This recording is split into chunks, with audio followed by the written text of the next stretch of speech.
नमस्कार दर्शक मित्रों, मीटिंग विद द माइलस्टोन इसके अंतर्गत आज हमारे साथ अंतरराष्ट्रीय ध्यान गुरु डॉक्टर आर.एस. बोगल सर है। हम इनका स्वागत करते हैं। स्वागत है सर आपका। सर, आपके जो प्रारंभिक जीवन है इनके बारे में भी थोड़ी दर्शक मित्रों को ज्ञान दें। नमस्कार फिर से सभी को। बचपन में हिमाचल प्रदेश में मुझे बड़ी इच्छा होती थी कि ये जो प्रकृति के बड़े बड़े वृक्ष हैं वो कहाँ से आए। तो मैं अकेला बैठा रहता था। दूर कहीं जाकर हमारे यहाँ पर मगर, जिसको हम लोग बांस कहते हैं, बहुत हुआ करते हैं। तो ऊपर चीलें बैठी रहती थी। सोचता था ये चीलें कहाँ से आई। चीलें मतलब ईगल्स हैं, कुछ बड़े बड़े पंछी हैं। और मैं ऐसे बैठा हुआ देख रहा हूँ, कितने घंटे बीत गए। फिर बाद में देखता हूँ कि नीचे नजर पड़ती है तो मेरी माता जी खड़ी है। और डर के बारे में भागता था कि वो बोलेगी कि इतनी देर क्या गया था मैं। वो माता से तो सब डरना ही पड़ता है ना। छोटा था मैं, बच्चा 4-5 साल का, तो डरूंगा ही ना। सही है। तो उससे मुझे पहले से ही था कि ये प्रकृति क्या है, कौन क्या। शायद उसी के कारण मुझे एक ऐसा अंदर से रुझान उत्पन्न हुई कि ध्यान क्या है। लोग ध्यान के बारे में बोलते हैं। जैसे जैसे मैंने होश संभाला, मुझे वैसे अच्छे गुरु मिलते गए। माता पिता तो आध्यात्मिक प्रकृति के थे ही। हमारे यहाँ सनातन धर्म के बहुत से लोग आया करते थे। पूजा पाठ हमारे यहाँ गुरुद्वारा और मंदिर में कोई भेद नहीं था, अभी भी नहीं है। सिर्फ वो राजनीतिक, आप जानते हैं कि कुछ चलता है।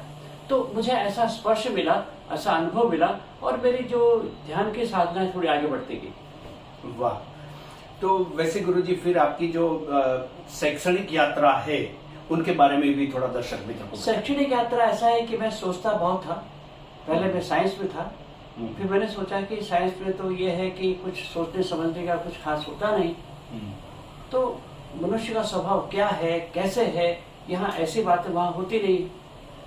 तो फिर मुझे अपने गुरु ने कहा, डॉक्टर वी.बी. पेंट से, जो ज्ञान प्रबोधिनी पुणे के हैं, कि भाई आपको तो आपका जन्म कुछ ऐसा हुआ है कि आपको कुछ देना है लोगों को।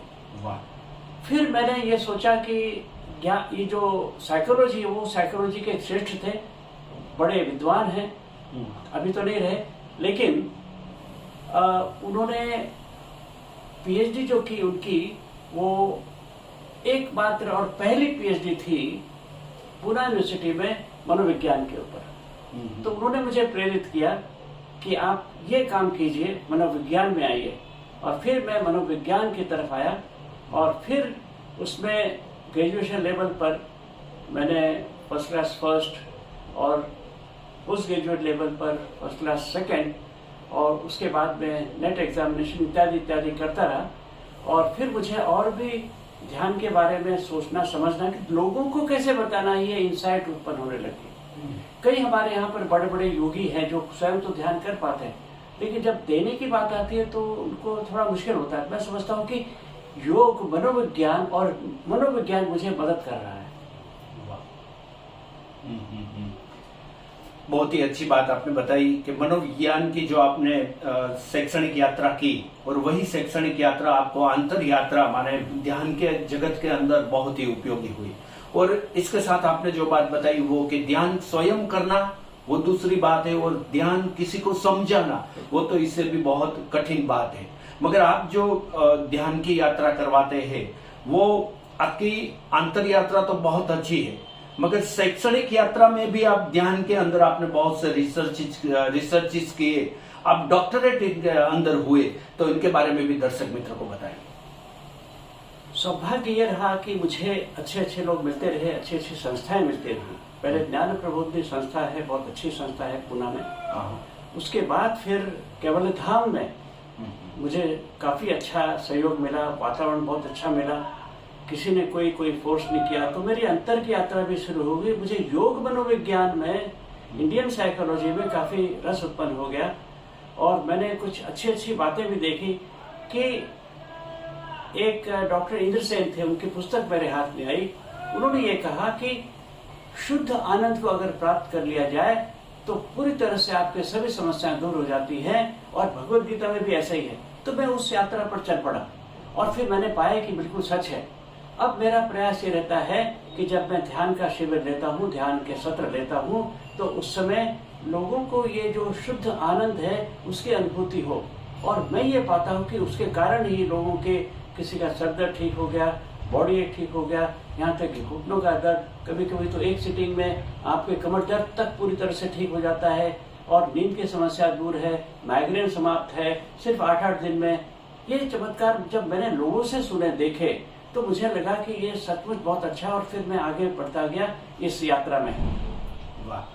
तो जैसे गुरुजी, ये ध्यान जितना शब्द प्रसिद्ध हुआ है उतनी वास्तव में सभी लोगों को इतनी जानकारी नहीं है, क्योंकि ध्यान शब्द सुना है मगर ध्यान की यात्रा में चल पड़े नहीं है। तो उनको समझाने के लिए कि ध्यान वास्तव में क्या है। असल में जो मेडिटेशन है वो शब्द ध्यान नहीं है। मेडिटेशन का अर्थ होता है विचार करना, देखना, सोचना, समझना, उसमें डूब जाना, मतलब एक प्रकार से गहरा चिंतन करना। लेकिन ध्यान शब्द में ऐसा नहीं है। ध्यान शब्द ध्येय यानी ध्याना से आया है। तो ध्याना मतलब समर्पण वृत्ति से और पूरे मनोयोग से और एक प्रकार के एक अनुभूतिपूर्ण तरीके से कुछ चाहना, उसे कहते हैं ध्यान। ध्येय और अन, ये संस्कृत का इसमें उसका विच्छेद है। और उसका अर्थ यह है कि पूरी तरह से तन्मय होकर अनुभूतिपूर्ण और एक समर्पण के वृत्ति से ध्यान, और तभी कुछ हमें आंतरिक अनुभूति होती है और यहाँ तक कि अतीन्द्रिय शक्तियां भी धीरे धीरे प्राप्त होने लगती हैं। वाह। तो वैसे गुरुजी, ध्यान के लिए ज्यादातर लोग सोचते हैं, जो प्रारंभ नहीं किया है वो, कि बहुत कुछ करना पड़ेगा। मगर जिस तरह से आपने बताया कि उसमें कुछ करना नहीं है, सिर्फ पहले शांत होना है, अंदर की यात्रा करनी है, अनुभूत करना है, और फिर इतना ये पावरफुल हो जाता है कि बाहर की अतीन्द्रिय, जैसे आपने बताया कि बाहर की सूक्ष्म शक्तियां भी हमें सहयोग देने लगती है हमारी अंतर यात्रा को सहज बनाने के लिए। तो वैसे गुरुजी, ध्यान से क्या क्या लाभ होते हैं, आरोग्य, मानसिक वगैरह, तो वही बताए। ऐसा है कि हम पारंपरिक ध्यान की बात करते हैं। पूरी दुनिया में बहुत सी भ्रांतियां व्याप्त हैं कि आपको ध्यान करना है तो निर्विचार बनना पड़ेगा। ये भी एक भ्रांति है। अभी निर्विचार अगर बन गए तो ध्यान की जरूरत क्या रहेगी आपको। विचार और ध्यान साथ साथ में चले, अपनी यात्रा शुरू कर दो। धीरे धीरे अपने आप ही विचार कम कम होते जाएंगे और पूर्ण रूप से समाप्त हो जाएंगे और फिर ध्यान होगा। और कभी कभी तो उच्च अवस्था में ध्यान की विचार भी चल रहे हैं, ध्यान भी हो रहा है। आप पूछेंगे कैसे? तो वो जो विचार है आपको तंग नहीं कर रहे हैं, मतलब उससे आप अप्रभावित हो गए हैं। कमल में जैसे कमल रहता है कीचड़ में, लेकिन उसको कोई प्रभाव नहीं पड़ता कीचड़ का, वैसा ही पूरे विश्व में जो भी कुछ चल रहा है, आपके आसपास सभी कुछ परेशानियां हैं, आपके अंदर भी हैं, आपके परिवार में भी है, लेकिन फिर भी आप अलिप्त हैं, विचारों से भी अलिप्त हैं। विचार हैं लेकिन उनका प्रभाव नहीं है। ये जब हम सीखते हैं तो ध्यान की यात्रा अपने आप आगे बढ़ती है। तो पारंपरिक तरीका जो ध्यान का है वो बिल्कुल अलग है। लोग जो विजुअलाइजेशन के टेक्निक बताते हैं कि हम हवा में उड़ रहे हैं, नीचे बहुत सुंदर बगीचा है और तितलियां हैं इत्यादि, ठीक है, उससे थोड़ा फायदा होता है। लेकिन ये सभी जो पाश्चात्य विधियां हैं ये आपके चित्त की गहराई तक नहीं जा सकती, और इसीलिए कोई भी एक व्यक्ति आपको नहीं मिलेगा जो वैसी पद्धतियां अपना रहा है और ध्यान की समाधि की तरफ कहीं गया हो, ऐसा कभी मिलने वाला नहीं है। जबकि पारंपरिक विधियां हैं आपको उसका अथाह है और उसमें व्यक्ति को आत्म साक्षात्कार, हमारे जितने भी महापुरुष हुए हैं, चाहे वो नरसिंह मेहता हो या वो थिरुवल्लुवर हो या और कोई हो, स्वामी रामतीर्थ हो या शिवानंद हो, स्वामी कुरानंद जी हो, उन्होंने ध्यान के तरीके से इतनी बड़ी बड़ी अनोखी सिद्धियां प्राप्त की और लोगों को इतनी अच्छी शिक्षा दी, उनका जीवन उन्होंने सुधार दिया। ये पारंपरिक ध्यान से ही होता है। लेकिन जो दूसरे पाश्चात्य पद्धति पर आधारित ध्यान है, उनसे तो सिर्फ थोड़ा सा अच्छा लगा, बस अपना भी उनमें कोई खास नहीं होता है, लेकिन एक है कि वो थोड़ी आसान होने के कारण लोग उस पर आकर्षित हो जाते हैं। ध्यान की पारंपरिक पद्धतियां हैं, उनमें थोड़ा सा आपको सफाई होती है, अंदर से करनी होती है और उससे थोड़ी परेशानी से होती है। अगर उसको आपने पार कर लिया तो आप देखिए कि आपके जीवन में क्या बाहर आती है और ध्यान कितना गहरा चले जाता है। वाह स्वामी जी। तो गुरुजी, वैसे जो ध्यान है उसके अंदर देह शुद्धि का भी बहुत मायना रखता है, तो वो देह शुद्धि में वैसे क्या ध्यान में रखना चाहिए ताकि हम ध्यान की गहराई को छू सके? बहुत सारी शुद्धियां हैं, देह शुद्धि है, चित्त शुद्धि है, प्राण शुद्धि है। तो ये सभी शुद्धियां धीरे धीरे की जाती हैं। पहले हम देह शुद्धि करते हैं, लेकिन देह शुद्धि से भी ज्यादा महत्वपूर्ण है आपके अंतर्मन की शुद्धि। और उसके लिए ऐसी विधियां मौजूद हैं, जैसे त्राटक की विधि है। उसमें साइकोलॉजिकल लेवल के ऊपर शुद्धिकरण होता है। त्राटक में एकमात्र ऐसी पद्धति है जो 6 जो शुद्धि क्रियाएं हैं, नौली, बस्ती, त्राटक, कपालभाति, ये सभी जो हैं 6 प्रकार की हैं अलग अलग। तो उनमें सबसे एकमात्र ऐसी विधि है त्राटक, जिसमें हमें मानसिक स्तर पर शुद्धिकरण होता है। और पारंपरिक तरीके जो ध्यान के हैं उनमें शुरुआत में शुद्धिकरण होता ही है और उसके बाद में आपको कुछ मिलता है। भगवत गीता ये तो कहती है कि पहले आपको दुख से छुटकारा मिलता है। वो क्या कहती है? तम विद्या दुख संयोग वियोगम योग संगीतम। और फिर क्या कहते हैं? सुखम आत्यंतिकम यत्तत् बुद्धिम अग्राह्यमति निर्यम। जब तक शुद्धिकरण नहीं होगा आपको कैसे शुद्ध आनंद मिलेगा, बताओ। ये पारंपरिक रुझान है योग की। तो वैसे प्रारंभिक अवस्था में जैसे आपने कहा कि हम ध्यान में जाते हैं तो वैसे शुद्धिकरण शुरू हो जाता है। हाँ। तो प्रारंभिक जो साधक है, जो ध्यान की साधना करते हैं, तो उनको वहां से डर जाना नहीं है। जो हो रहा है उनको महसूस करना है और हो सके तो काउंसलिंग करके भी इसका उसको समझ ले लेनी चाहिए। तो प्रारंभ में वैसे किस तरह का परिवर्तन आता है उसके बारे में भी थोड़ा देखिए। ध्यान की पद्धतियों के लिए शुरुआत में जो नया व्यक्ति जाता है, जो बिल्कुल नया है, तो उसे दिक्कत आती है। इसलिए हम उनकी तैयारी के रूप में हम या तो सगर्भ प्राणायाम देते हैं, नहीं तो उनको क्रिया योग देते हैं। क्रिया योग की पद्धतियां सहज पद्धतियां ध्यान की मानी जाती हैं। उन क्रिया योग की पद्धतियों में क्या होता है कि 4-5 दिन के अंदर शुद्धिकरण होता है। आपको थोड़ा सा सर में थोड़ा भारीपन होगा या थोड़ा सा ऐसा लगेगा कि कुछ ठीक नहीं हो रहा है, लेकिन डॉक्टर के पास भी जाने की जरूरत नहीं पड़ेगी। आपको सिर्फ धैर्य रखना है और 1-2 दिन के अंदर अंदर सभी जो सिम्टम है वो साफ हो जाते हैं, क्योंकि वो तो सिर्फ मानसिक स्तर पर है शुद्धिकरण हो रहा है। तो उसके लिए आपको डरने की जरूरत नहीं है। और एक बार वो शुद्धिकरण हो गया और फिर आपने क्रिया योग जारी रखा। और क्रिया योग में कैसी पद्धतियां हैं? आपने अनुलोम विलोम प्राणायाम किया, ओंकार किया और गायत्री मंत्र किया। अब वो भी पारंपरिक तरीके से उसका उच्चारण करना चाहिए। अगर आप कैसे भी करेंगे तो कैसे भी रिजल्ट मिलेंगे। और हमारे यहाँ पर पारंपरिक तरीके से किस प्रकार से उच्चारण करना है, बड़ा अच्छा मार्गदर्शन है। उदात्त, अनुदात्त, स्वरित, ये 3 प्रकार की उच्चारण की पद्धतियां हैं। उसको अपनाकर अगर हम करते हैं गायत्री मंत्र या कोई और मंत्र, तो उसका बहुत बड़ा प्रभाव पड़ता है। अन्यथा थोड़ा बहुत मिलेगा और कभी कभी अगर गलती ज्यादा हो गई तो नुकसान भी होता है। ज्यादा होगी, थोड़ी बहुत गलती होगी तो मंत्र आपको कुछ नुकसान नहीं देगा, पर कभी कभी लोग अपना दिमाग लगाते हैं। सबसे अच्छा तो यह है कि पारंपरिक पद्धति से जानकार से पूछकर वैसा कीजिए, कोई भी नुकसान नहीं होता है और आपको बहुत लाभ होता है। और उसके बाद फिर ध्यान में अगर आप प्रवेश करते हैं बहुत सहज हो जाता है, ध्यान गहरा होता है, ध्यान के सभी लाभ आपको मिलने लगते हैं। और मैं तो हमेशा देखता हूँ कि ध्यान के इतने अच्छे अच्छे लाभ मिले हैं हमें कि मुझे प्रेरणा जगी कि ये जो ध्यान की पद्धति है, जो शिव संहिता में है, जो हम लोग लेट के करते हैं ध्यान, उत्तान शयने भूमो सत्वा ध्यायेत निरंतरम सद्य श्रम विनाशाय स्वयं योगी विचक्षण शिर पश्चातु भागस्य मृत्युंजय भवेत भ्रूमध्य दृष्टि मात्रेण यह पर परिकीर्तित। तो ये जो लेट कर करने की ध्यान की पद्धति है, शिव जी के द्वारा पुरस्कृत की गई है, उनके द्वारा बताई गई है। और उससे होता क्या है कि आप मृत्युंजय हो जाते हैं। खास तौर पर आजकल जो आप देखते हैं कि बार बार लोग बीमार पड़ते हैं, पैंडेमिक है इत्यादि, तो वो हिल नहीं सकते, पड़े रहते हैं अपने बिस्तर पर। तो बिस्तर पर ही पड़े हुए लेट कर ही आप ध्यान कर सकते हैं और उससे आपको अप्रत्याशित लाभ हो सकता है। ये मैंने स्वयं देखा है।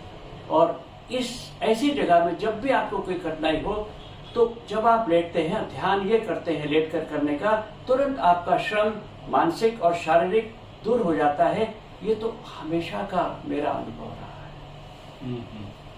तो खास तौर से जो आपने क्रिया योग बताया, इसके अंदर जो आप ओमकार नाद की जो पद्धति है कि सही किस तरह से किया जाता है, और बाद में गायत्री मंत्र, ये भी अच्छी तरह से दर्शक मित्र को बता। देखो कि हमारे ना ग्रंथ है जो पुराने पारंपरिक, वो हमारे सबसे बड़े गुरु हैं। क्यों? क्योंकि वो हमेशा रहते हैं। जो जीवंत गुरु है वो तो अच्छे होते ही हैं, पर क्या करें, उनकी उम्र की सीमा होती है। कुछ दिनों के बाद, कुछ सालों के बाद वो हमारे बीच नहीं रहते। लेकिन ये जो ग्रंथ गुरु हैं, ये हमारे पास हमेशा अक्षुण्ण रूप में हैं, रहेंगे। तो श्रीमद् भागवत, जिसकी कथाएं बहुत होती हैं, गुजरात में तो सबसे ज्यादा होती है, मैं समझता हूँ। और उसके अंदर 11वें स्कंद में 14वें अध्याय में 32 से 35 श्लोक हैं जो बताते हैं कि ओंकार का नाद कैसे करना चाहिए। अब बताइए, जब यहाँ मौजूद है तो आप अपने ढंग से क्यों कर रहे हो ओंकार का नाद? जब भगवान कृष्ण बता रहे हैं कि इस प्रकार से ओंकार का नाद करने से आप ध्यान में बड़े आसानी से प्रवेश कर सकते हैं। उद्धव से वो कहते हैं, हृदय विच्छिन्नम ओंकारम घंटा नादम विस्वर्णवत्। 3 तरीके हैं कि हृदय का जो भाग है वो स्पंदन पूर्ण होना चाहिए, वाइब्रेशंस आनी चाहिए, और घंटा नादम, टन, ये घंटा नाद की तरह होना चाहिए। लोग उसको करते हैं भोपू नाद की तरफ, मतलब कि ओ को लंबा, म को लंबा, सीधा सपाट नहीं करना है, टेपर करना है।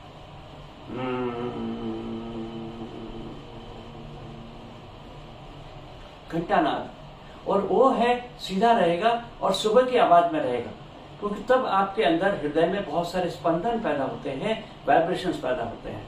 और मकार के आखिर में इतनी कोमलता होनी चाहिए जैसे कि कमल के डंठल के अंदर की कोमलता। जब ऐसा होता है तो पूर्ण स्वास्थ्य हमें मिलता है, क्योंकि हमारे जो भावनाएं हैं जो पेट में होती है, हृदय में होती है और मस्तिष्क के अंदर होती है, वो शांत हो जाती है।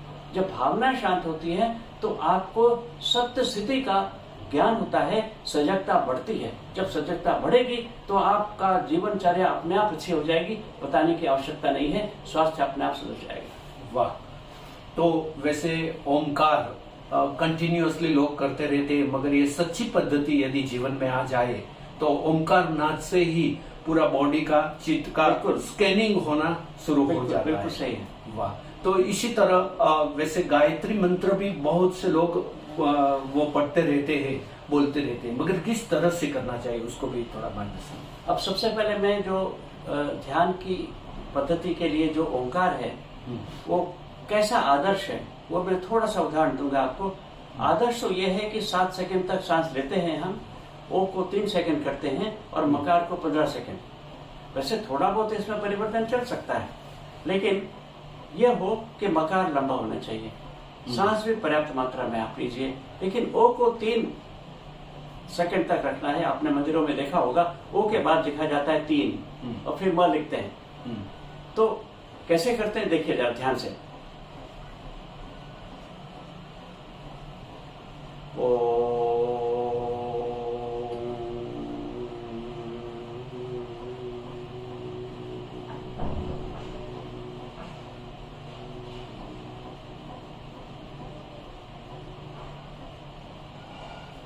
मकार कोमल हो जाता है।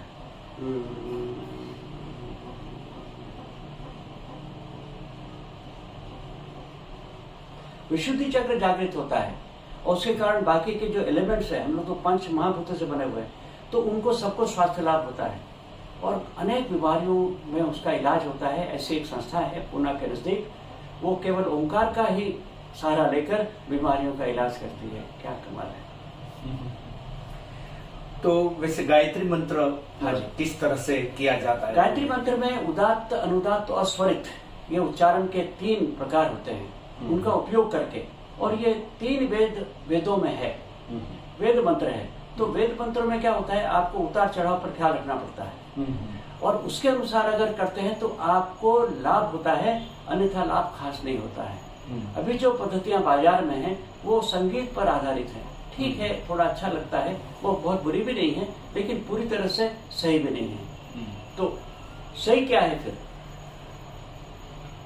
ओम भूर्भुवः स्वः तत्सवितुर्वरेण्यं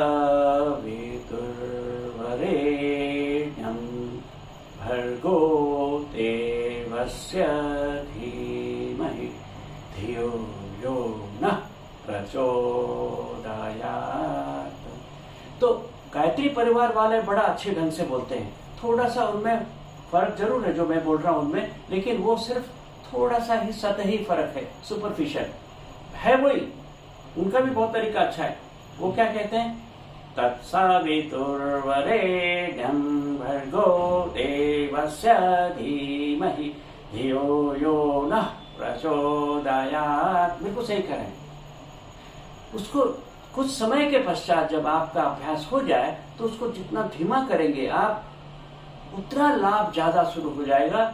ऐसे हिमालय के आश्रम में रहने वाले गुरु हैं, स्वामी हैं, उनका कहना है।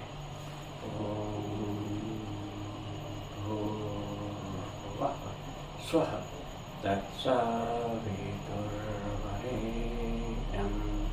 भर्गो देवस्य धीमहि धियो यो नः प्रचोदयात्।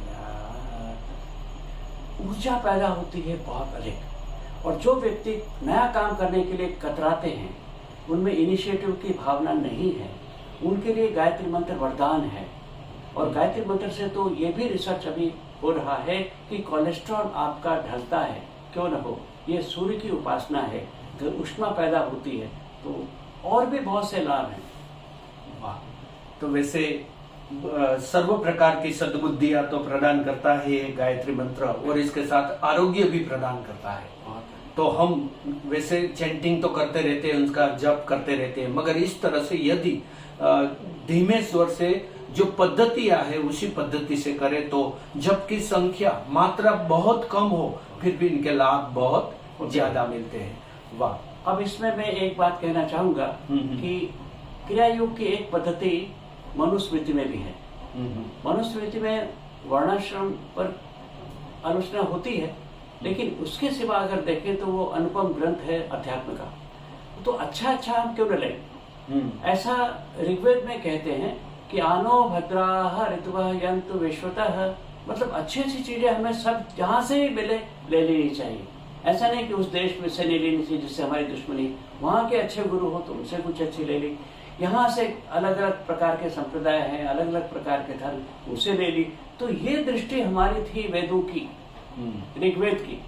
तो उस दृष्टि से हम ये जो भाग है उसका मनुस्मृति का, वो हम जरूर लेंगे।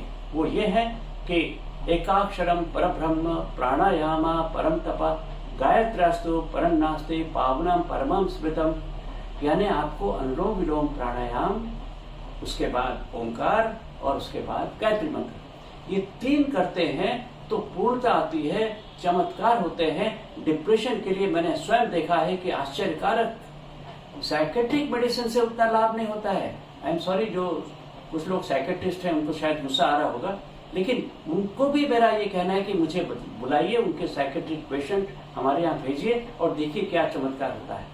तो यहाँ पर क्या है, 10 बार अनुलोम विलोम प्राणायाम करना है बड़े अच्छे ढंग से, 10 बार ओंकार करना है बड़े अच्छे ढंग से, और 10 बार गायत्री मंत्र का जाप करना है बड़े अच्छे ढंग से। हमारे पास ऐसे बहुत से केसेस हैं जिनके काफी कुछ जो डिप्रेशन के केस बहुत ही ज्यादा मुश्किल थे, वो पूरी तरह से भी ठीक हुए हैं। ये सुनकर जो प्रोफेशनल है शायद उनको अच्छा नहीं लगेगा, लेकिन हम ये कह सकते हैं कि अगर पूरी तरह से ना भी सही तो एक एडजंक्ट थेरेपी के रूप में तो उसका उपयोग आप क्यों नहीं करते हैं। वो आपको लाभ देगा, आपके प्रोफेशन को भी एक अच्छा मिलेगा। आज निमहांस में क्या हो रहा है, इंटीग्रेटेड अप्रोच है। वो योग को भी ले रहे हैं, आयुर्वेद को भी ले रहे हैं, साइकेट्री को भी ले रहे हैं। तो एक साथ, क्योंकि हमें तो करना है मानवता की सेवा ना, हम क्यों डटे रहे कि नहीं ऐसा नहीं होना चाहिए, वैसा नहीं होना चाहिए। भाई आजकल का तो ओपन युग है ना, ले लो, सभी से कुछ ना कुछ मिलता है। इंटीग्रेटेड अप्रोच तो बहुत अच्छा माना जाता है, उसमें इसका मुख्य भाग है योग का, गायत्री मंत्र का, ओंकार का। वाह। तो आप वैसे ध्यान की मदद से आपने बहुत से लोगों की चिकित्सा भी की है, तो उनमें जो लाभ हुए हैं, ऐसे दृष्टांत के रूप में जो आपका प्रयोग है, इसको भी बताइए। ध्यान जो है ना, वो एक साइंटिफिक प्रक्रिया है, सजगता को बढ़ाने की प्रक्रिया है। ये जो सजगता है आपके अंदर टिश्यू में, आपकी कोशिकाओं में, आपके यहाँ तक कि बोन मैरो में, सब जगह पहुंचती है। हमारे जो मंत्र हैं उनका प्रभाव सभी जगह जाता है, ध्यान का भी जाता है। मतलब ये कि शरीर में जो भी कुछ चल रहा है उसकी सूचना अफरेंट नर्व से मस्तिष्क को पहुंचती है और मस्तिष्क बराबर आदेश देता है। वो अगर आदेश देगा तो शरीर ठीक होना शुरू हो जाता है। इसे फिजियोलॉजी में कहते हैं सेंसरी फीडबैक। अगर वो होता है तो हीलिंग प्रोसेस बड़ी तेजी से होती है। और इसीलिए हमने देखा है कि अच्छे ढंग से पूर्ण रूप से अगर कोई ध्यान करता है, लेटकर ध्यान करने का और बाद में बैठना, दोनों ध्यान, तो उसका 8 दिन के अंदर डिप्रेशन, 8 दिन के अंदर माइग्रेन, 8 दिन के अंदर जितना भी कोई सर का दर्द हो, बॉडी एक जिसके ऊपर कोई मेडिसिन अब तक नहीं बनी है, पूरे शरीर में जो दर्द होता है क्योंकि वो न्यूरोटिक होता है, और वो पूर्ण रूप से चले जाता है। और भी अस्थमा, डायबिटीज को बहुत ज्यादा लाभ देखा गया है ये लेटकर ध्यान करने की पद्धति। क्यों न हो, भगवान शिव ने स्वयं कहा है कि शिरः पश्चातु भागस्य मृत्युंजयो भवेत्। मतलब शरीर में जितने भी प्रॉब्लम है आपके दूर हो जाते हैं और एक प्रकार से आप मृत्यु को जीत लेते हैं। वाह। तो आप वैसे पूरे भारत में तो आपने बहुत से शिविर किए हैं, बहुत से लोगों को इनका लाभ मिला है। आप विदेश में भी बहुत से शिविर करते हैं। तो भारत में तो वैसे लोग थोड़े एडॉप्ट करने के, हमारी परंपरा है, संस्कृति है, तो पता है, तो उनकी श्रद्धा रहती है कि ध्यान से मुझे कुछ लाभ होगा। मगर पाश्चात्य जगत के पास ये ध्यान की कोई विधियां नहीं है, वो सिर्फ हमारी पारंपरिक विधि है। तो वहां जब जाते तो लोगों को कितनी श्रद्धा रहती है, क्या क्या लाभ होते, उनके बारे में बताएं। मेरा तो ये अनुभव है कि पौर्वात्य देश जो है, जैसे थाईलैंड है, कोरिया है, चीन है, जापान है, वहां तो हम लोगों से भी ज्यादा श्रद्धा उन लोगों की ध्यान में है। तो मुझे वहां पर बहुत आसानी होती है, क्योंकि वो पूर्ण श्रद्धा के साथ करते हैं, उनको लाभ भी बहुत होता है। और आजकल तो ये देखा गया है कि पश्चिम के लोग भी, पश्चिमी देशों में भी काफी श्रद्धा बढ़ी है, क्योंकि उनको मालूम पड़ा है कि और कोई पद्धतियों से, उनके जो पाश्चात्य पद्धतियों पर आधारित जो ध्यान की पद्धतियां हैं, उनसे कुछ लाभ नहीं हो रहा है। तो वो काफी अभी इस तरफ आ रहे हैं, भारत की तरफ। भारत की पद्धतियों पर, पारंपरिक जो ध्यान की पद्धतियां हैं, वे लोग अपना रहे हैं और उनको काफी लाभ भी हो रहा है। और हमसे ज्यादा मैं तो कभी समझता हूँ कि वे काफी गंभीर हैं इस मामले में। और मुझे तो ये लगता है कि किसी दिन ध्यान की पद्धतियां वो यहाँ पर आकर सीखते हैं, उनका परिष्कार वो अधिक कर लेंगे और हम लोग भारतीय शायद पीछे न रह जाएं। इसलिए मैं ये अपील करना चाहता हूँ कि ध्यान की अपनी जो विधा है, हमारी जो परंपरा है, हमारी धरोहर है, हम उनको क्यों नहीं बचा के रखें। तो मैं यंग लोगों से जो है उनसे मैं अपील करना चाहता हूँ, जो यूथ है, जो जवान है, तो जरूर एक नेटवर्क बना लीजिए और हम इस विधा को बढ़ाएंगे, आगे बढ़ाएंगे और विश्व गुरु होने की दिशा में तभी हम आगे बढ़ सकते हैं। वरना भौतिक जगत में तो हम लोग आगे बढ़ना उतना आसान नहीं होगा हम लोगों के लिए। लेकिन आध्यात्मिक क्षेत्र में से ही गुजरते हुए, जैसे स्वामी विवेकानंद जी ने कहा है कि अध्यात्म हमारा परिचय है, उसका ही सहारा लेकर हम विश्व गुरु बन सकते हैं, अन्यथा तो सिर्फ ये कपोल कल्पना होकर रह जाएगी। वाह। तो वैसे कोई भी क्षेत्र के अंदर हमें आगे जाना है, भौतिक जगत का जो ऐश्वर्यमय जगत है उसको भी प्राप्त करना है, तो पहले हमारे अंदर जो ईश्वर तत्व पड़ा है वही ध्यान से हमें प्राप्त होगा। और खास करके यंग जनरेशन, जैसे आपने कहा कि वो सभी क्षेत्र में पुरुषार्थ करते हैं, मगर साफल्य नहीं मिल रहा है, तो वो सिर्फ ध्यान से ही मिल सकता है। और ध्यान हमारे यहाँ हमारी परंपरागत है, हमारी संपदा है, हमारी संस्कृति है, तो इसके अंदर हमें जुड़ जाना चाहिए। तो आज के समय में ध्यान करना यंगस्टर के लिए वो कोई ऐसा नहीं है कि वो रूढ़िगत बन रहे या तो परंपरागत बन रहे, मगर ये मॉडर्न होना है यदि, तो भी ध्यान की संपदा से ही हम आगे जा सकते हैं। मैं आप तो ये कहना चाह रहा हूँ कि चीन में जब मैं जाता हूँ तो सामने 300 लोग बैठे हुए हैं, तो उनमें से मैं देखता हूँ कि 250 लोग यंग हैं, और जो बूढ़े बुजुर्ग हैं उनको ढूंढना पड़ता है। और ये नहीं कि वो जो, क्योंकि चाइनीज लोगों में ऐसा एक जीन है कि वो लोग ज्यादा उम्र के भी हो तो छोटा दिखाई देते हैं, उनकी उम्र कम दिखाई देती है, लेकिन फिर भी डिस्काउंट देने के बाद में भी मैं देखता हूँ कि 250 लोग बैठे हुए हैं। अब इतना उनके अंदर रुझान है, क्योंकि उन्होंने देख लिया है कि भौतिकता में बहुत कुछ नहीं है। और फिर कुछ लोगों में अगर ऐसा लगता है, जो जवान लोगों को, कि अगर ध्यान करेंगे तो हमारा ये जो एंजॉयमेंट है छूट जाएगा, गलत है। आप में एक बैलेंस उत्पन्न हो जाएगा।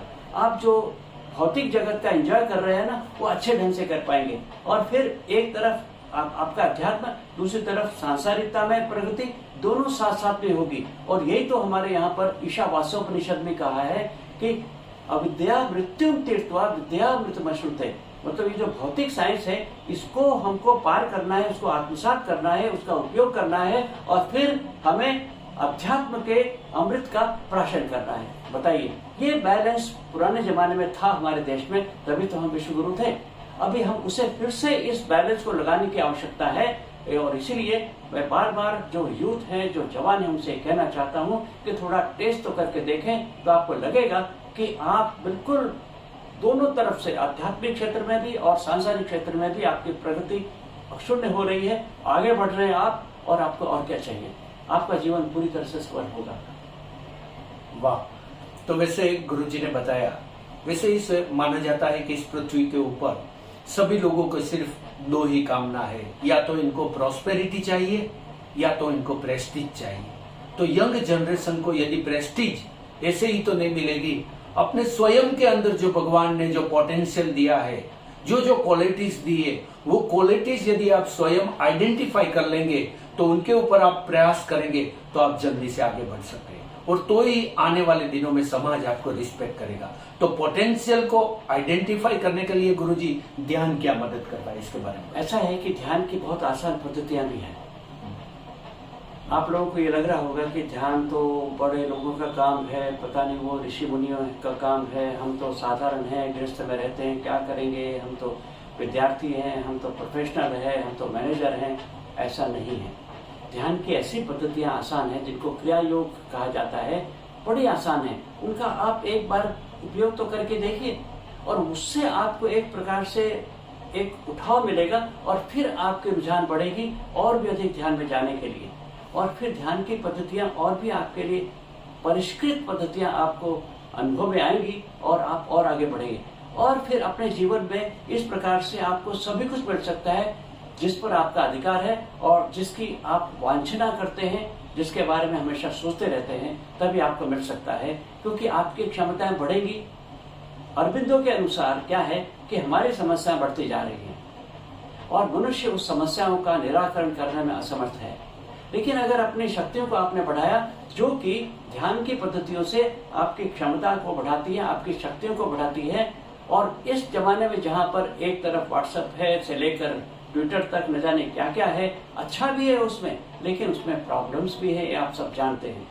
और हम उसमें पूरी तरह से सरोबार होते हैं, तो हमारा लॉट ऑफ इंफॉर्मेशन प्रोसेसिंग होने के कारण बर्डन पैदा होता है। उसके लिए हमें एक प्रकार से सशक्तिकरण करना है, अपना एम्पावरमेंट, और वो ध्यान से संभव है। और तब आप देखेंगे कि आधुनिक चीजें जो है सांसारिक, उनको भी अपनाते हुए फिर भी आप स्वस्थ, बिना स्ट्रेस के रह सकते हैं, बिना बीमारी के रह सकते हैं, और पूर्ण रूप से क्रिएटिव और पूर्ण रूप से आप प्रतिभायुक्त हो सकते हैं। इससे और ज्यादा आपको क्या चाहिए? वाह। तो वैसे ध्यान यंगस्टर के लिए, जैसे गुरुजी ने बताया कि ध्यान यदि करेंगे तो आपके जो क्षेत्र के अंदर आपका प्रयास है वो भी निखर जाएगा, और वास्तव में जीवन जीने की कला, जो हमारे उपनिषद के अंदर दी गई है कि पूरा जीवन है, इसको हमें भोगना है, मगर सही तरीके से, जो जो मर्यादाएं हैं। और वास्तव में आध्यात्मिकता या तो ध्यान, उनका मूल प्राप्ति क्या है, फल, तो वो है प्रसन्नता। चित्त की प्रसन्नता यदि मिले तो ही जीवन का साफल्य हमें दिखाई देता है। तो ध्यान से हमें जो प्रसन्नता की ओर आगे बढ़ते हैं, उनके बारे में भी थोड़ा सा बताएं। भगवद गीता में कहा गया है कि प्रसादे सर्व दुखाणाम हानि रसोपजायते प्रसन्न चेतसु व्यास बुद्धि पर्यवतिष्ठते। मतलब ये कि प्रसाद जो है, प्रसन्नता जो है, ये एक आनंद है विशेष। ये कोई वस्तु से जुड़ा हुआ नहीं है, ये आंतरिक आनंद होता है। उसका थोड़ा भी पुट आपको मिल गया तो आपकी सभी समस्याएं दूर हो जाती है। ये अतिशयोक्ति नहीं है, ये मैं देख रहा हूँ हमारे ध्यान के शिविर में। ये आनंद की जब उत्पत्ति होती है, लोगों में इतने लाभ होते हैं। आपने भी शायद ध्यान दिया होगा, आपके भी शायद पत्नी वहां पर अभी ले रही है, तो इतना ज्यादा लाभ होता है कि मुझे स्वयं आश्चर्य होता है। कई बार मुझे स्वयं आश्चर्य होता है। ये क्या है? एक विशेष प्रसन्नता जो शुद्ध आनंद कही जाती है, उसका प्रताप है। ये शुद्ध आनंद होता, उससे लाभ कैसे होता है? देखिए, राग द्वेष विक्तेस्तु विषयानिंद्रियैश्चरन् आत्मविषय विधेयात्मा प्रसादम अधिगच्छति। जब आप ध्यान में होते हैं तो किसी के प्रति कोई आसक्ति नहीं रहती, किसी के प्रति कोई दुश्मनी नहीं रहती, और आप एक पॉजिटिव जीरो की स्थिति में आ जाते हैं। प्राण शक्ति बिल्कुल सही प्रकार से चलने लगती है उस समय, और फिर वो आपको बिल्कुल ठीक कर देती है। चित्त शुद्धि हो जाती है, प्राण शुद्धि हो जाती है, और आप उस अवस्था में पहुंच जाते हैं जहां पर आपको निरंतर आनंद का अनुभव होता है। और ये निश्चित रूप से होता है। थोड़ा सा आप अनुभव करके देखें, फिर आपको लगेगा बिल्कुल भी अतिशयोक्ति नहीं है, बिल्कुल सच्चाई है। आखिर ये परंपरा हमारी कितने कितने हजारों सालों के ऋषि मुनियों के तप से आई है। तो सोचिए, परंपरा कभी धोखा नहीं देती। वाह, क्या बात है। तो यंगस्टर्स वैसे भारतीय है, उनकी एक स्वयं की जिम्मेदारी बन जाती है अपने स्वयं के लिए।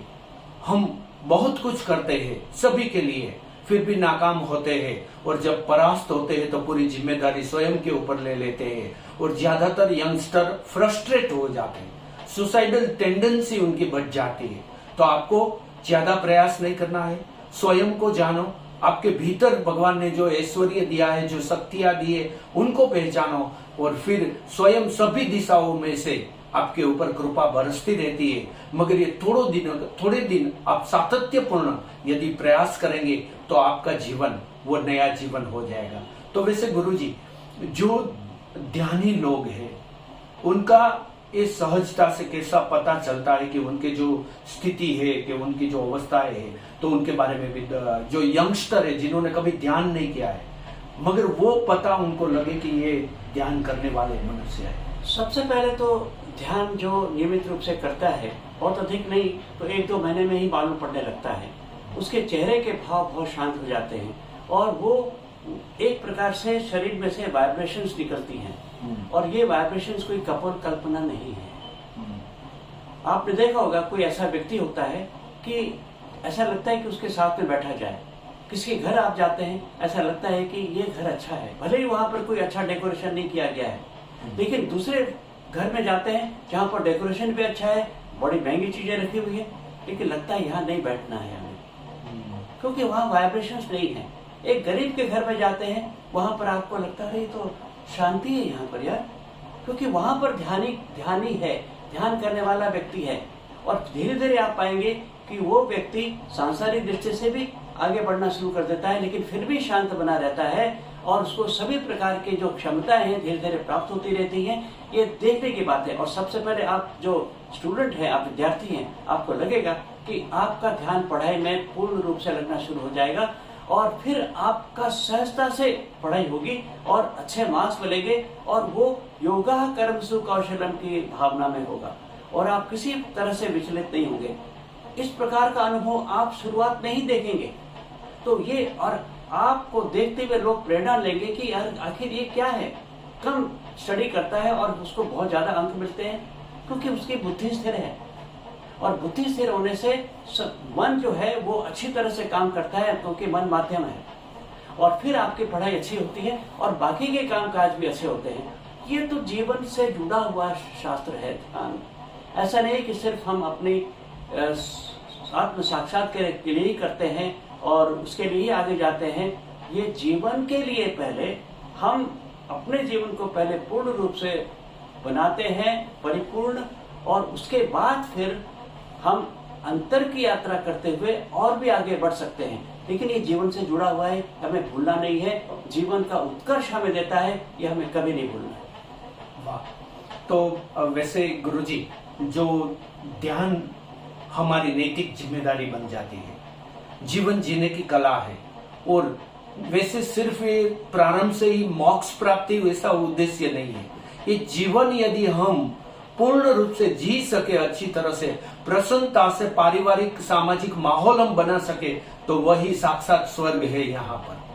तो यंगस्टर्स बहुत से आगे बढ़ने के साथ साथ वो उनके प्रेजुडिस भी बढ़ जाते हैं, उनके ईगोज भी इनके अंदर डेवलप हो जाते हैं, और वो जहां जहां उनको अपॉर्चुनिटीज मिलती है वहां वहां उनका ईगो क्लेश होता है, उनकी लाइक्स एंड डिसलाइक्स का कॉन्फ्लिक्ट होता है, और वो आगे बढ़ने से कहीं चूक जाता है, और फिर वो दूसरों को ब्लेम करते हैं कि इनकी वजह से हम आगे नहीं गए। मगर यदि वो ध्यान के साथ जुड़ जाएंगे तो जहां भी जैसी परिस्थिति और जिम्मेदारी उनको मिलेगी, वो जिम्मेदारी अच्छी तरह से निभाकर वो प्रसन्नता से आगे बढ़ जाएंगे। तो ये जो यंगस्टर है गुरुजी, उनके लिए ध्यान के अंदर जुड़ जाना वो उनका निजी जिम्मेदारी बन जाती है। तो इनके बारे में भी बताइए। अब ऐसा है कि ये जो आपने बताया, राग है, द्वेष है, ईगो क्लैशेस है और कॉम्पिटिटिव स्पिरिट है, जिससे कि इतना ज्यादा आजकल वातावरण हो गया है कि एक दूसरे के आगे जाने के इसमें हम अपने स्वास्थ्य को भी खो बैठते हैं और फिर हाथ कुछ नहीं आता है। तो ऐसी दशा में ध्यान हमें कैसे मदद कर सकता है? ध्यान अपनी शक्तियों को बढ़ाता है, और आप ये पाएंगे कि आप विदाउट एनी कंपटीशन रह जाते हैं। आप में और सेकंड नंबर में इतना फर्क हो जाता है कि आपको मतलब इतनी शक्तियां बढ़ जाती हैं आपकी कि कंपटीशन समाप्त हो जाता है, and you are working beyond competition, beyond compare. इतनी क्षमता मिल सकती है। और आप पूछेंगे कि अगर सभी को ऐसा हो गया, सभी लोग अच्छी अच्छी क्षमताएं प्राप्त करने लग गए, फिर तो कंपटीशन फिर से बढ़ जाएगा। उसका उत्तर यह है कि ऐसा नहीं होगा, क्योंकि योग ध्यान से, ध्यान की पारंपरिक पद्धतियों से होता यह है कि हम राग और द्वेष से धीरे धीरे अपने आप ही उठ जाते हैं। ये एक बहुत ही अधिक मिस्टिक फिनोमिनन है, बहुत ही अधिक एक आध्यात्मिक और गहरा ये पहलू है कि हम अपने आप ही उससे ऊपर उठ जाते हैं और फिर लोगों को समाविष्ट करने का प्रयास करते हैं, सिनर्जी से काम करने लगते हैं, और फिर साथ साथ में काम करने से हमारी शक्तियां बढ़ जाती हैं। और इसी कारण से हमारे देश में ये अभी भी जिंदा है, ये सिनर्जी का काम। इसीलिए 2008 में जब रिसेशन आया था तो उस समय भारत ने उसे झेल लिया था, क्योंकि हम मिलकर काम करने की प्रवृत्ति अभी भी भारत में है, जबकि विदेशों में कम थी। तो अमेरिका से लोग आए थे ये जांच करने के लिए कि भारत ने कैसे रिसेशन को झेला। और वो जो विजय भटकर, डॉक्टर विजय भटकर हैं, जो कंप्यूटर के विशेषज्ञ, उन्होंने कहा कि ये कैसे हमने सहा, क्योंकि हम लोगों में अभी भी थोड़ी मानवता है कि हम दूसरे का भी कल्याण चाहते हैं, चलो भाई हमारा वो है, अभी भी कुछ शेष है, जबकि बाहर के देशों में उतना नहीं है। और ये चीजें कैसे आई हैं? किसी न किसी रूप में हमारे यहाँ पर ध्यान मौजूद है, अभी भी मौजूद है। अगर उसे और बढ़ाते हैं तो और लाभ होगा। और जो आगे आने वाले कुछ लोगों का अंदेशा है कि आगे भी रिसेशन आ सकता है, मेरा ये कहना है कि हम अगर तैयार हो गए, सशक्तिकरण हमें हो गया, हम काफी रिसोर्सफुल हो गए, तो हमारा रिसेशन कुछ नहीं बिगाड़ सकता और हम फिर से जीत जाएंगे और आगे बढ़ते जाएंगे। तो वैसे गुरुजी, ज्यादातर यंगस्टर अपनी पर्सनालिटीज को डेवलप करने के लिए पर्सनालिटी सेमिनार, उसके पुस्तक, इनके बारे में सुनते रहते हैं, मगर वास्तव में रूपांतरण बाहर से ऐसे जो पर्सनालिटी डेवलपमेंट के टिप्स पढ़ने से नहीं होगा। वो छोटे छोटे रूपांतरण बहुत कठिन होगा, मगर यदि हमारा स्वयं का अंतर जो है मन, वो रूपांतरित हो जाए तो हम पूरे जीवन के अंदर आगे बढ़ सकते हैं। तो ध्यान इसके लिए बहुत ही जरूरी है, उनकी पर्सनालिटी डेवलपमेंट के लिए। तो बहुत अच्छा। तो कठोपनिषद में बहुत सुंदर कहा है कि परांची खाणी व्यतिरिक्त स्वयं तस्मात् परान पश्यति नान्तरात्मन कश्चित् धीर प्रत्येक आत्मानम ऐक्षदावृत चक्षु अमृतत्वम इच्छन।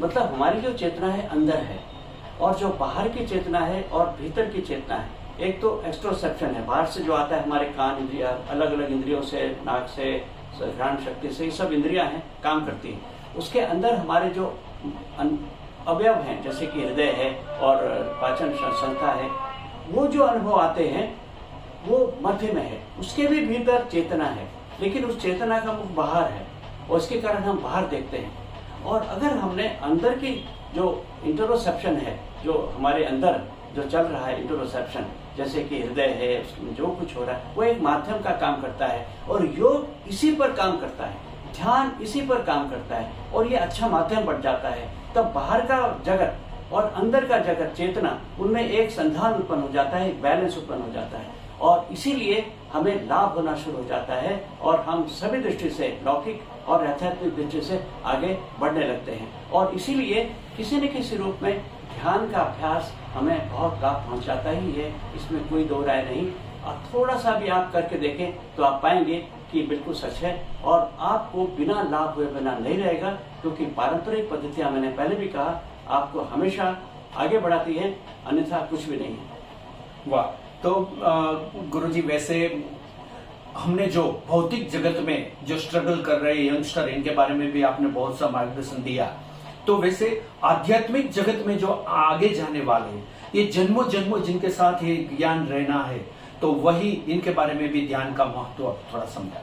अब ऐसा है कि आधुनिक पद्धतियों में पर्सनालिटी डेवलपमेंट की बात होती है। वो तो ये बताते हैं कि आपको क्या करना है, आपको रास्ता दिखाते हैं, लेकिन आप में जो मूलभूत क्षमता है वो कैसे उसे प्राप्त करना है, ये वहां पर नहीं है। सिर्फ रास्ता है, लेकिन योग और ध्यान आपको वो देता है, क्षमता देता है। आपको साइकोफिजियोलॉजिकल, शरीर की दृष्टि से ठीक करेगा, मानसिक दृष्टि से ठीक करेगा और आपको क्षमता मिल जाएगी और आप नई नई चुनौतियों को स्वीकार करना और उनसे उबर जाना सीखना शुरू कर देंगे। ये बात थोड़ी सी पर्सनालिटी डेवलपमेंट में थोड़ी कम है और इसीलिए पर्सनालिटी डेवलपमेंट के प्रोग्राम और योग और ध्यान, आजकल ये प्रथा चल पड़ी है, दोनों को एक साथ लिया जाता है कॉर्पोरेट में भी, और वैसा होना भी चाहिए। तो ये जो विधा है हमारी, ये यंग लोगों के लिए एक चुनौती है कि आप करके तो देखें, स्वाद तो लें और देखिए कि फिर आपकी प्रगति कैसे होती है। तो वैसे मीटिंग विद द माइलस्टोन, इनके अंदर डॉक्टर आर.एस. भोगल सर ने उनके बहुत से ज्ञान रत्नों को यहाँ सहजता से आपके लिए प्रदर्शित किए। हम आने वाले दिनों में और भी यदि अवसर मिलेंगे तो सर के जो ज्ञान रत्न है वो प्राप्त करेंगे। उनका सानिध्य भी राजकोट के अंदर लाइफ बिल्डिंग के अंदर अभी ध्यान पूर्ण स्वास्थ्य का जो रहस्य है वो जानने का मंगल अवसर मिला। आप भी ऐसे ध्यान के साथ जुड़ जाइए, ऐसे महानुभावों का सत्संग करते रहिए, ताकि आपका जीवन है वो वास्तव के अंदर उत्साहपूर्ण जीवन बने। तो यही जीवन की साफल्यता है। आप सभी का बहुत बहुत धन्यवाद और गुरुजी आपका भी बहुत बहुत शुक्रिया। शब्दों ની પાસે કેટલી આશા, આભાર એ તો અંતરની ભાષા। ધન્યવાદ।